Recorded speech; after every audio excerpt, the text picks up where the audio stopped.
Hi guys, ito pong Gawin Diggs Vlog. Gumagawa tayo ng mga video tungkol sa pagre-repack ng mga kotkotin. Ang re-repackin natin ngayon, Gummy Pack 1. Ang kilo ng Gummy Pack 1 ngayong October 24, 2025, 120 pesos. Ang 2.5 kilograms, 300 pesos presyong Divisoria, Manila. Guys, ang gagawin natin dito, unang-una, gagawa muna tayo ng 10 pirasong balot na pang 20 pesos. Yung sobra, gagawin natin pang 5 pesos. Ito guys, bibilangin lang natin. Ang gagamitin natin plastic dito, 5 by 7, ang 18 piraso na gami pakwan, 20 pesos lang yan guys. Or depende sa inyo guys, kung kayo man ay gusto magtinda ng mga ganitong mga gamit, hindi, kayo na ang bahala kung magkano inyong presyohan. Kasi depende yan sa magiging punan ninyo. Ganyan lang guys, kung gusto nyo magtinda, kailangan lang meron kayong seller. Bumili muna kayo ng seller, yung pang sell ba or pang sara. Mas maganda kung kayo mismo ang pupunta sa mga bilihan.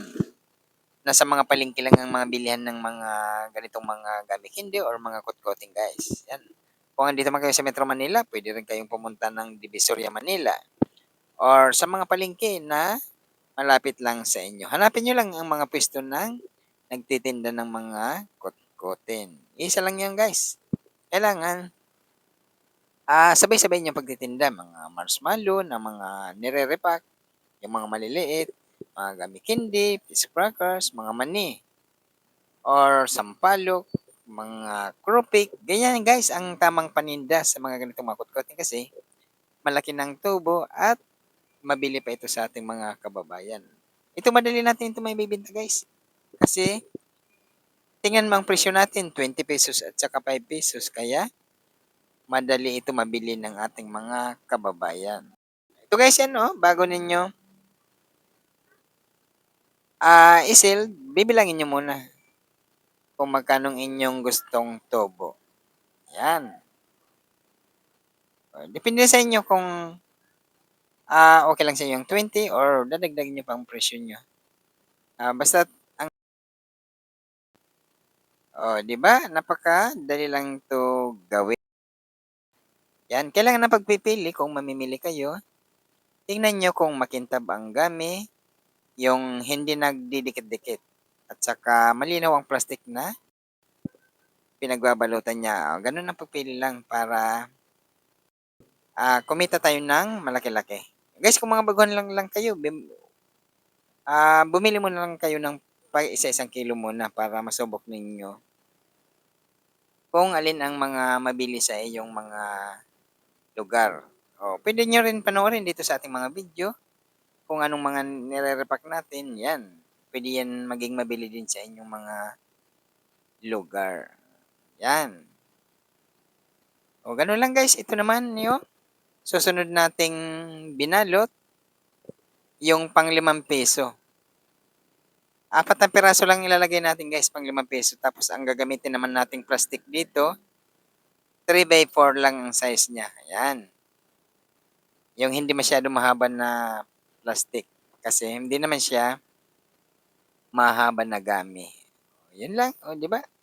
Simpleng pagre-repack lang at pwede na tayong kumita. Lalo na kung matao sa inyong mga lugar. Ito ang magandang mga negosyo. Kasi malaki ng tubo sa mga ganito guys. Itong mga gamikindi. Wow, malaki ang mga tubo dito. Kung maraming bata sa inyong lugar, maraming tao, yan ang gustong-gusto ng ganitong mga paninda. Guys, pag nalaman naman na nagtitinda kayo ng mga ganito, ang ating mga customer naman ang siya na mismo ang babalik at babalik para bumili sa ating mga paninda ng mga kotkotin. Lalo na yung may mga fish crackers, mga krupik, yan ang number 1 na mga mabibili sa ating mga kababayan. Kasi nabibinta lang natin to ng mga mababang presyo lang. Tapos, masasarap ang kanyang mga lasa. 'Di ba? Kagaya nito, mabibenta natin ng ₱5. Napakababa na 'yan, guys, sa ating panahon ngayon. O 'yan, mas maganda guys itong nire-repack lang kasi, hindi na tayo magluluto, pakabili natin, i-repack lang natin, i-display natin kung saan gusto niyong i-display, kung may bintana kayo diyan or sa labas ng inyong bahay, nasa sa inyo na 'yan, diskarte. Pero kung meron kayong puwesto, mas maganda 'wag niyong lalagyan ng screen, lalong-lalo na kung ganito ang mga paninda natin, mga kotkotin. Okey 'to sa puwesto, yung open lang siya, 'yan ang ganda. 'Yan guys, bago ninyo i-sell, bilangin niyo muna kung magkano ang inyong tutubuin or kung magkano ang inyong puhunan, 'yan. Makikita niyo na kung magkano ang inyong tutubuin bago ninyo i-sell. Nasa sa inyo na 'yan kung halimbawa hindi pa kayo kuntento sa tutubuin ninyo, depende na sa inyo kung magkanong presyuhan ninyo. Pero dito sa palima-lima lang guys, okey na sa akin. Kikita na tayo dito ng maganda at okey. Oh, 'di ba? 'Yan. Mas maganda lang mayroon kayong seller na ganyan na ginagamit natin kasi mabilis natin 'yan mai-se-sell.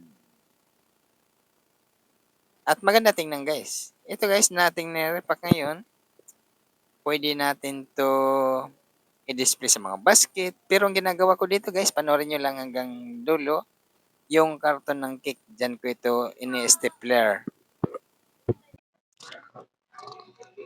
At 'yan lang guys ang inyong gagawin dito sa mga pagre-repack ng gummy candy. 'Yan, ganyan lang, 'yan 'no. Oh, hindi naman 'to mahirap guys itong ano, itong pagre-repack basta't, susundan niyo lang kagaya ng kung mga baguhan pa lang kayo, hindi niyo pa nagagawang mag-repack or magtinda ng mga ganitong mga kotkotin or mga gummy candy. 'Yan, sundan niyo lang itong ating ginagawa para, hindi kayo mahirapan at saka kung magkano presyo at saka kung magkano mga bentahan at ano ang mga ginagamit nating mga plastic. 'Yan, gano'n lang. Hindi naman para kayo din ay kumita. 'Yan, napakahirap guys maghanap kung anong ititinda natin. 'Yun ang napakahirap na desisyon kung anong mga ibebenta natin na puwede tayong kumita. Pero dito sa mga gamit hindi guys, mga kotkotin, ito ay napakadaling ibenta sa ating mga kababayan. Kailangan rarapakin niyo lang para, hindi mahirapan ang ating mga kababayan sa pagbibili at saka mga presyo nito. Kaya dito sa akin guys, ang, bentahan ko lang dito ₱5 at ₱20. O 'di ba?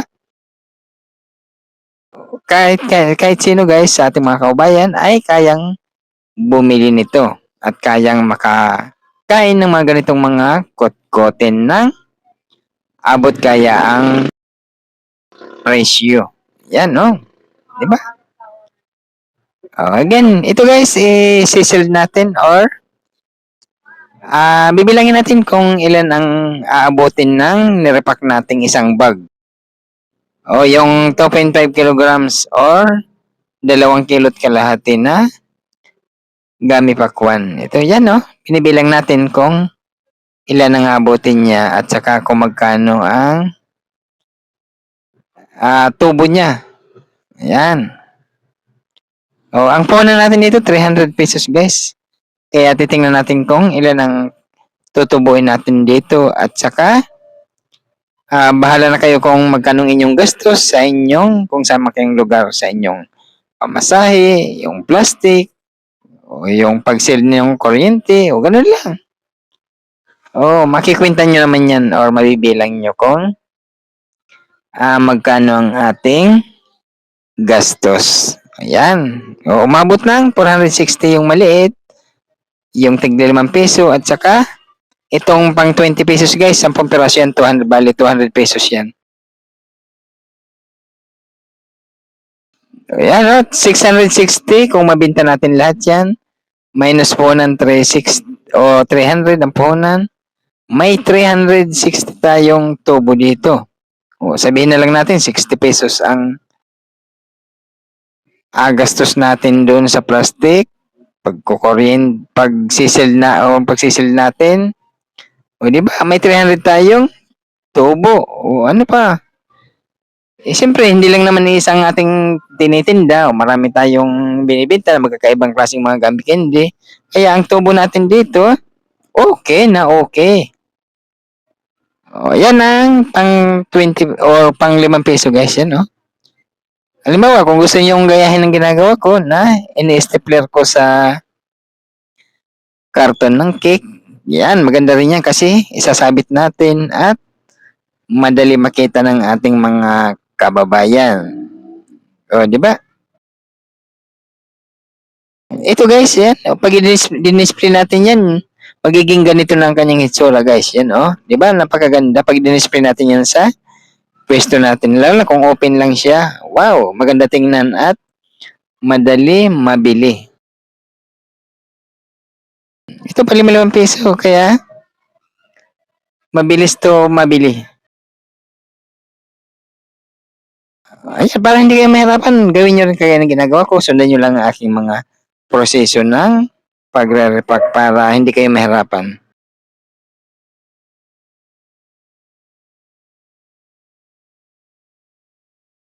Yan, oh, di ba maganda na guys? Ang kailangan guys, yung karton na yan na pinagsasabitan natin, huwag nyo ipapaputol yan.